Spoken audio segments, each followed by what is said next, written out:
I never thought the day I became a mother would be the day I realized I'd been living a lie. Not because I didn't want to be a mom. Because I did. I had dreamed about it since I was a kid. Diapers, lullabies, tiny socks, and the kind of love that makes your chest ache in a beautiful way. But I didn't dream about how easily people could use that love against you. The first time I met him, the child, I was 26 and unmarried, living in a small apartment in Houston. My family lived just a few hours away, but we didn't talk much. Not because we didn't love each other, but because my family had a habit of turning love into a transaction. It was my mother who called me that night. "Come home," she said, voice gentle. "We need you." I was tired from work. I had plans. I was building a life that didn't involve them. But when my mother's voice broke, something in me shifted. "What's wrong?" I asked. "Your aunt," she hesitated. "She's not well." My aunt was the one person in my family who always loved me, without conditions. She was the one who encouraged me to go to college. The one who took my side when my mother criticized my choices. I didn't hesitate. I drove home. The house smelled like soup and old perfume. The air was heavy with the kind of silence that meant something had already been decided. My aunt was in the living room, sitting upright on the couch. She looked smaller than she used to, like someone had shaved years off her body. Beside her, in a car seat, was a baby. A baby I had never seen before. My heart tightened in a way I couldn't explain. "Auntie," I said softly, walking closer. She smiled weakly. "He's yours." I laughed once, because I thought she was joking. My mother stepped forward. "No," she said. "She's not joking." I stared at the baby, then at my mother. "What do you mean?" My aunt's voice was barely a whisper. "You don't remember?" "Remember what?" I asked, confused. My mother took a breath like she was preparing for something she'd rehearsed. "This is your nephew," she said. "Your cousin's baby." My stomach dropped. My aunt shook her head, tears in her eyes. "No. He's yours." I stared at the baby again. He was about 8 months old. Dark hair. Big eyes that looked right through me, like he already knew I was not who I was supposed to be. I felt a strange sensation in my chest. Something like recognition. Something like fear. "My cousin had a baby?" I asked slowly. My mother nodded. "She couldn't keep him." "And you brought him here?" I asked. My aunt's hands trembled. We didn't know what to do. My mother stepped closer, voice firm. "We did what was best." For a moment I was silent. I didn't know what to feel. I wanted to be angry. I wanted to scream. I wanted to demand answers. But the baby looked up at me and smiled. And in that smile, I felt something I didn't expect. I wanted him, not because he was mine, but because he needed someone. I sat down slowly, as if the floor might give way. "How long has he been here?" I asked. My mother looked away. "A few weeks." "A few weeks," I repeated, stunned. "Why didn't you tell me?" My aunt's eyes filled with tears. "Because we thought you'd say no." I shook my head, trying to understand. No to what? My mother's voice sharpened. "To raising him." I stared at her. "I'm not his mother." My aunt reached for my hand. "You are now." I didn't answer. I just stared at the baby. His fingers curled around mine. My heart broke in a way I couldn't explain. Because I knew what this meant. My family had put me in a position where I couldn't say no. They had used my compassion like a weapon. I looked at my mother, my aunt, my family, all standing around me like they were waiting for my decision. And I realized something. They didn't ask me because they cared. They asked me because they needed someone to take the blame. Someone to be the face of the problem. Someone to be the reason their secret could stay hidden. I looked down at the baby again. His eyes were steady. He didn't cry. He seemed calm, like he already knew what was happening. I swallowed hard. "Okay," I said, voice barely audible. "I'll help." My mother's expression softened, like she'd won something. My aunt exhaled in relief.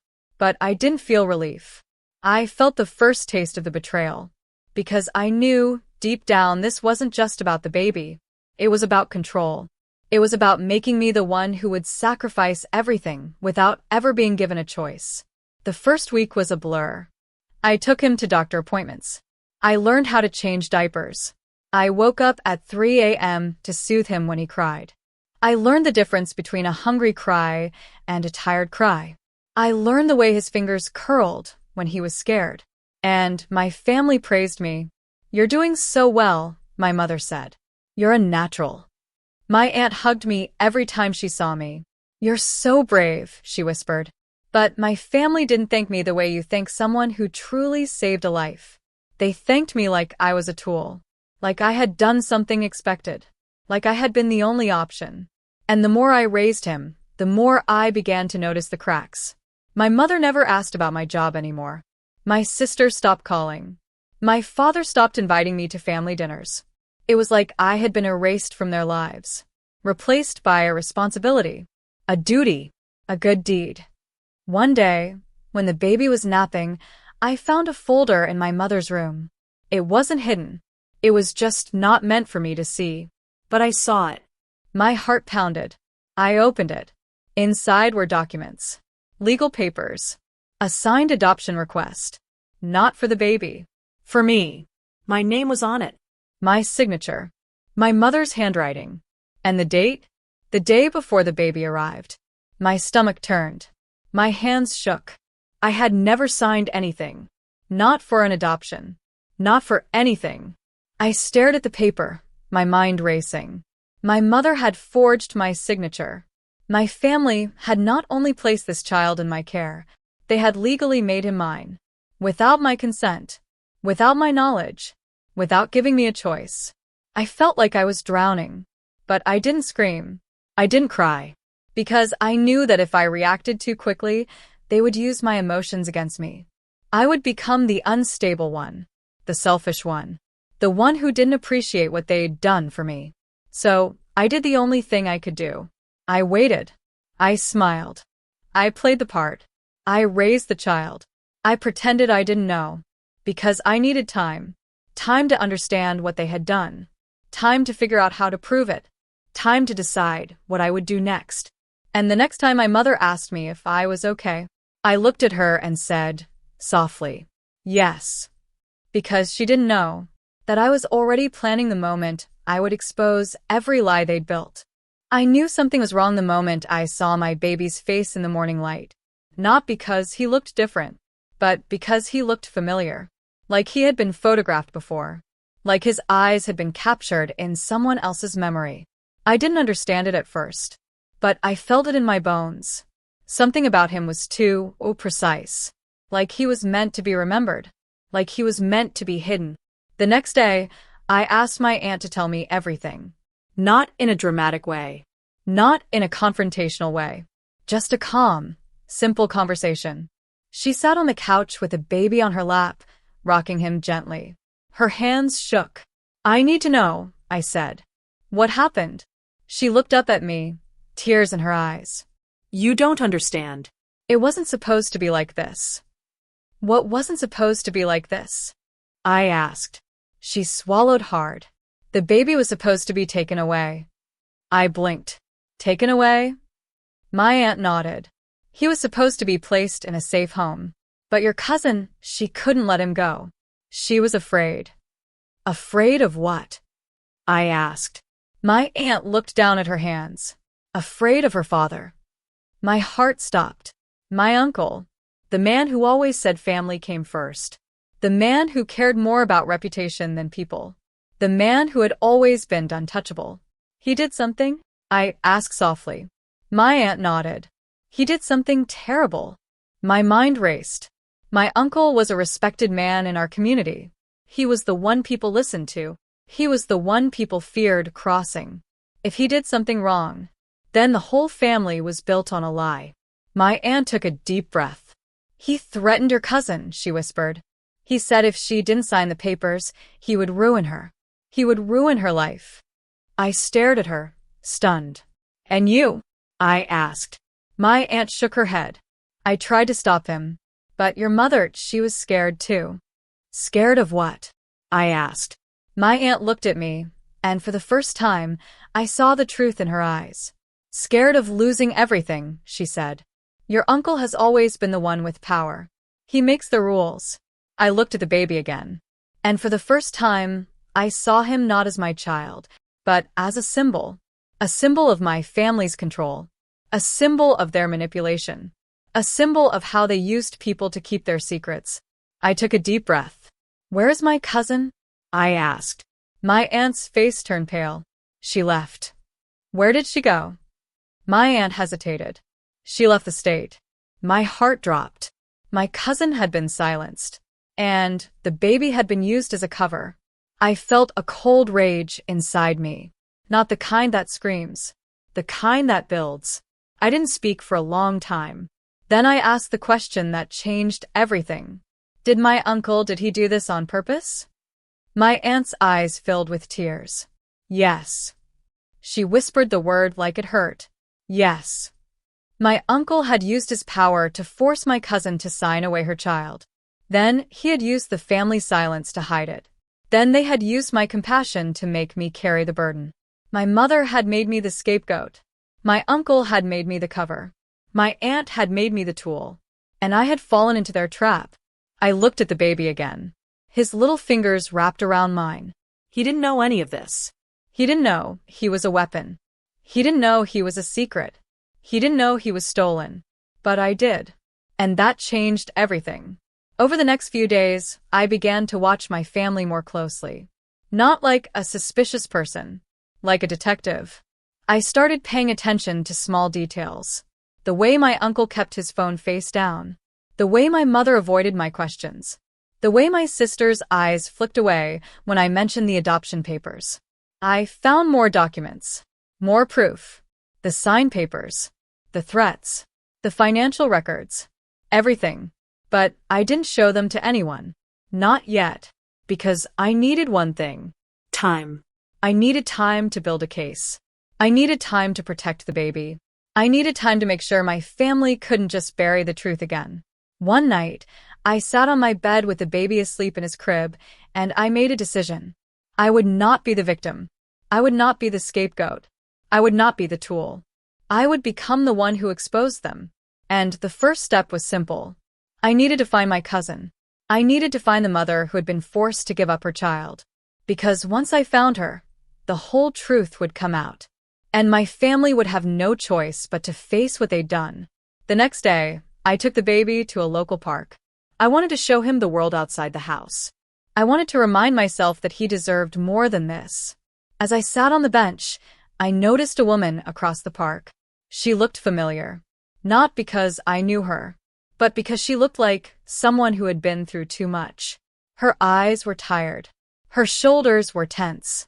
Her hands clenched around a coffee cup. And when she looked up, I felt my heart stop.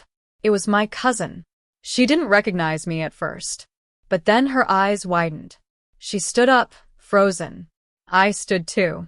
And I walked toward her slowly. My heart pounded. I didn't know what she would say. I didn't know if she would forgive me. I didn't know if she would trust me. But I knew one thing. She was the key to everything. I reached her. She stared at me like I was a stranger. Then she whispered, You're raising him." I nodded. She looked down at the baby, and her face crumpled. "I didn't want this," she said, voice shaking. "I didn't want him taken." I swallowed. "I know," I said softly.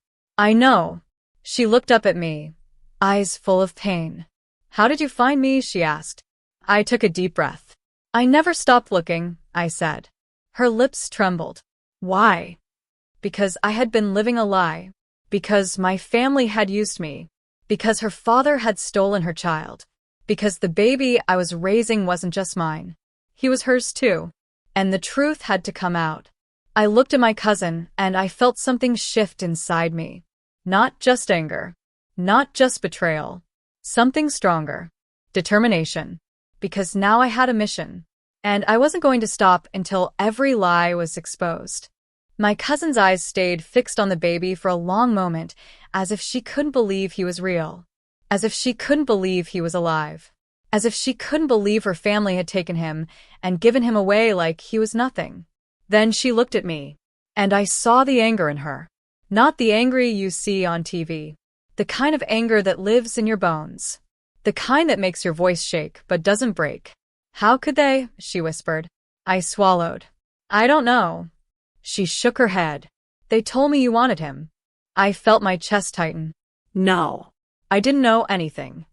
She stared at me, searching my face. Did you sign the papers? I nodded. No. I didn't. Her eyes widened. Then how did this happen? I looked at her, and for the first time in days, I felt the truth in my voice. They forged my signature, I said. They used my name to make him mine. Her face went pale. My cousin's hands began to tremble. She looked like she might faint. They used you, she whispered. Yes, I said. And they used you. She shook her head. I thought I was doing the right thing. I thought I was saving him. My eyes stung. They made you think you had no choice. She stared at me, and for a moment, I thought she might scream. Then she whispered, we need to get him back. I felt my heart drop. Because I knew what she meant. She meant we needed to take him away from me. From the only life he'd known. From the only mother he'd ever had. I took a step back. No, I said firmly. We need to do this the right way. She looked at me like I'd said something insane. You don't understand, she said. They took him. He's mine. I looked at her. He's both of ours, I said. And I'm not going to let them use him as a weapon anymore. She looked at me, tears in her eyes. How can you say that? You don't even know him. I felt my throat tighten. I know him enough to know he doesn't deserve to be torn apart. My cousin stared at me, and then she said something that changed everything. I don't want to take him from you, she whispered. I want us to raise him together. My heart swelled, but I didn't show it, because I knew the danger. My family would never accept that. They would never accept a truth that showed them as the villains. My cousin looked at me, voice shaking. We need proof, she said. We need to show the world what they did. I nodded. We need to go to the authorities, I said. We need a lawyer. We need to protect him. My cousin's face hardened. They'll deny it. They already denied it, I said. But they can't deny the documents. I reached into my bag and pulled out the folder. The forged adoption papers. The threats. The signatures. My cousin's eyes widened. You kept them. I nodded. I had to. She took the folder from me like it was a weapon. She looked through it with shaking hands. Then she looked up at me. They're going to come after you, she said. I nodded again. I know. My cousin's eyes softened. Then we do this together. We sat on the park bench for hours, planning. We talked about how to approach the police. We talked about how to protect the baby. We talked about how to make sure my family couldn't take him again. And as we talked, I realized something. This wasn't just about the baby. It was about me. It was about the fact that I had allowed my family to control me for so long.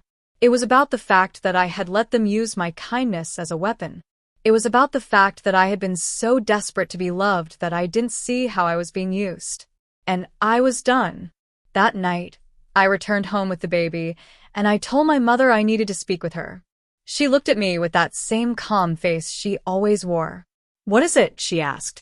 I took a deep breath. I'm going to be honest with you. My mother's eyes narrowed. About what? I held up the folder. My mother's face went pale. She didn't say a word. She just stared. My mother had always been the one who could stay calm no matter what. But she couldn't stay calm now. Because she knew the truth was out. She knew I had proof.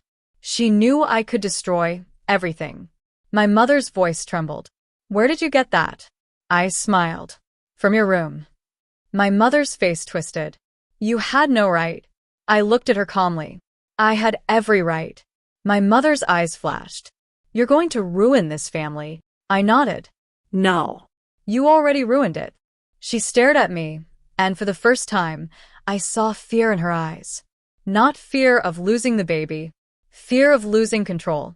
My mother's voice became sharp. You think you're doing the right thing? You think you're brave? I looked at her.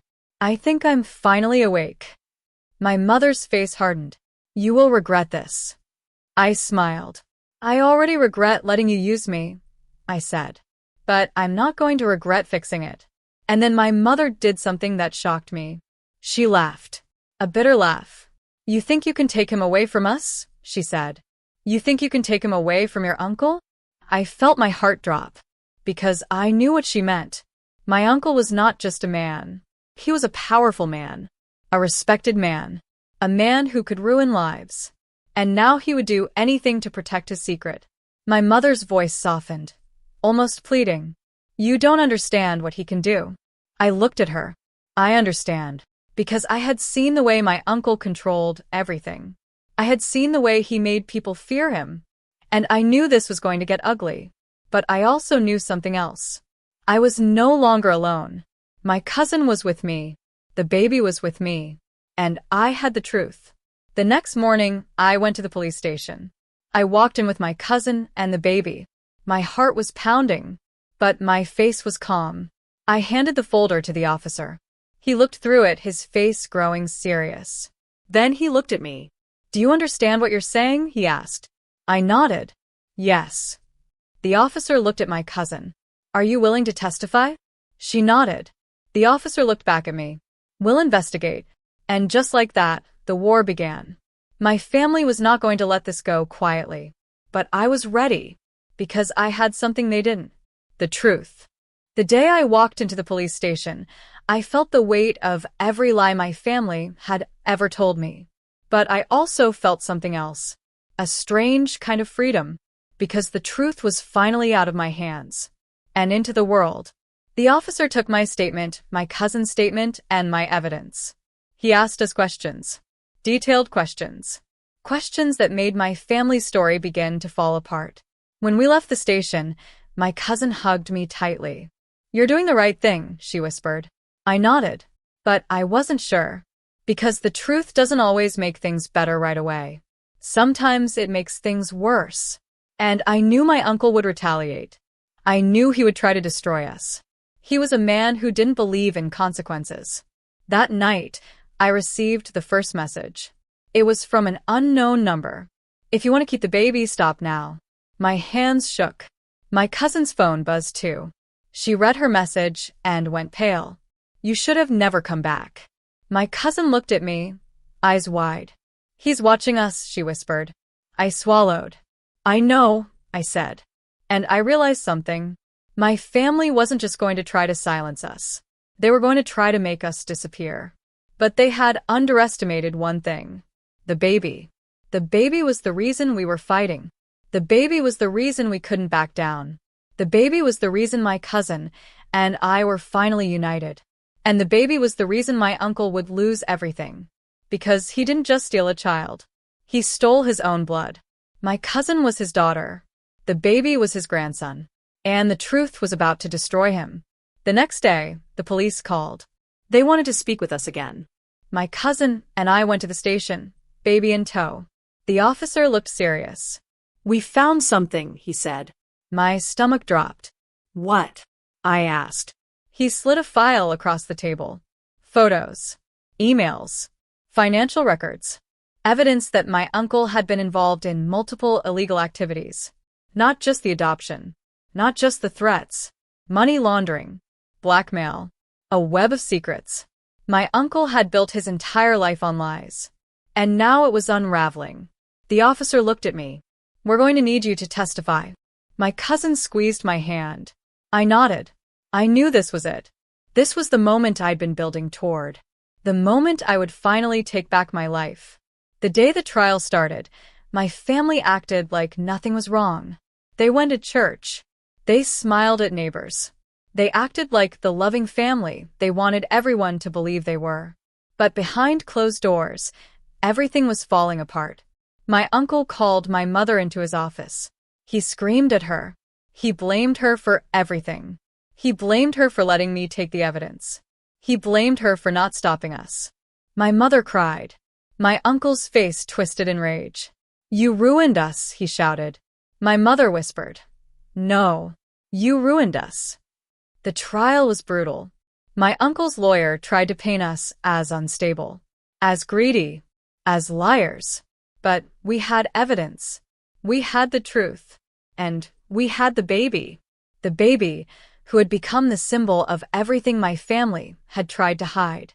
The baby who had become the reason my cousin and I were finally together. The judge listened carefully.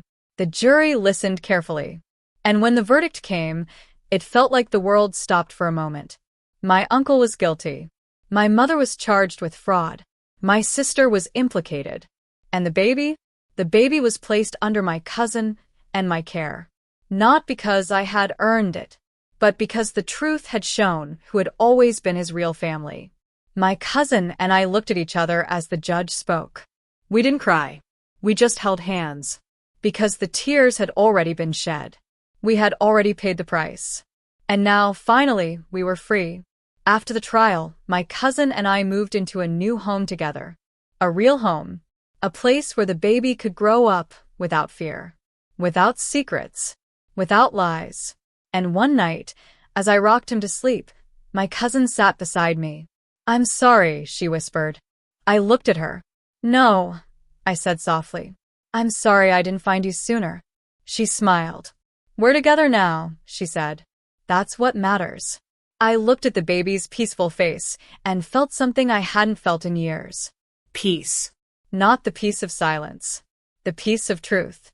The peace of knowing that no one could ever use him as a weapon again. And as I watched him sleep, I realized the most satisfying part of the story wasn't the trial. It wasn't the victory. It wasn't even the truth.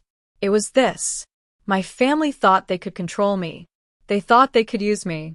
They thought they could make me a tool. But they forgot one thing. I wasn't just their daughter. I was a woman. And I had finally learned how to protect myself. The child they used to control me had become the reason I broke free. And in the end, the lies they built were destroyed by the one thing they never expected. A woman who refused to be silent. Like if you felt this story, subscribe for more emotional stories with powerful endings. Comment, what would you do if you found out your family lied to you for years?